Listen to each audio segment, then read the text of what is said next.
here we are at 6, memory and telling, and the project often becomes, with a trauma, a memory project, because the trauma is so difficult, it's so disturbing and explosive, and because it creates such a massive interruption in life that you may have to revisit it, and just so many times, and you may be caught up in it and unable to get clear of it.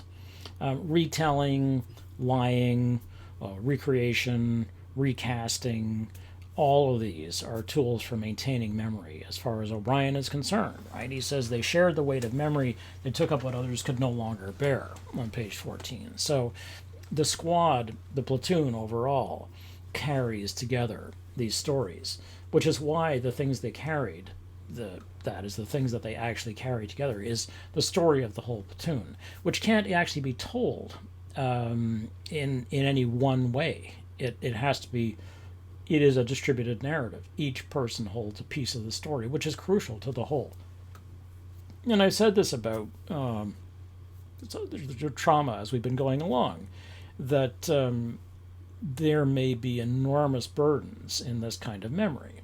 And this is what happens, for instance, to Jimmy Cross, right? He says, so O'Brien has this meeting with him, later on, and Jimmy Cross says, the picture of Martha.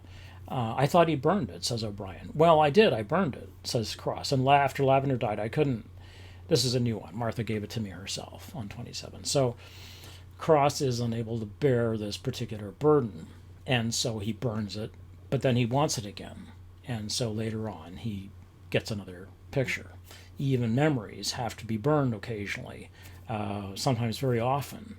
And it's one of the things that in Mouse, which I think is an amazing graphic novel and an amazing work of art, an amazing book by Art Spiegelman. At one point, the father, who was the Holocaust survivor, the Shoah survivor, says to Art, the author, basically, up until this time, I was sort of doing fine, and then you started, asking me all your questions and making me, as he says, rebuild my story, which is this very revealing moment, because he's not just explaining the narrative, he's building the narrative.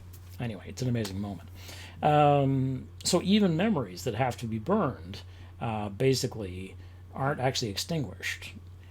Letting go of memory and of telling and of truth and of the things that they carried means, as he says on page 22, O'Brien says, it was a flight, a kind of fleeing, a kind of falling higher and higher, it's like falling upward. It's again paradoxical, spinning off the edge of the earth and beyond the sun and through the vast silent vacuum where there were no burdens and where everything weighted exactly nothing. Gone, they screamed. I'm sorry, but I'm gone, on 22. So here's this sense that, can the person not put the burden down?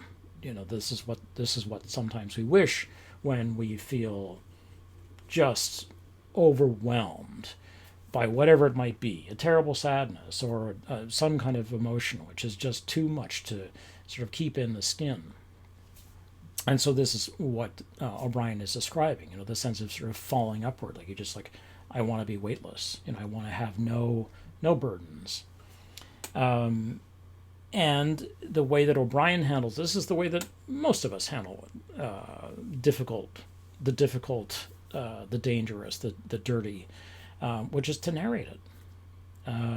You don't have to be a novelist to narrate your story. Most of us aren't novelists, and we narrate lots of things to lots of people lots of times, usually to good friends, to family, to significant others, partners, and so on. And he says, as I write about these things, the remembering is turned into a kind of rehappening, on 31. Well, a rehappening, how is a rehappening different from a happening? Well, a happening presumably was the first time, the original moment. But a rehappening may be where we live. Rehappening, a rememory, what Toni Morrison calls a rememory in her book Beloved, which is quite a complex idea, but you sort of get the point that you're reliving it, but it isn't quite that. You're not reliving it, but at the same time, it so possesses you, you can't get away from it. So these puzzling, difficult events have to be re-experienced in their fullness and in their partialness. Okay, have a look at these last points.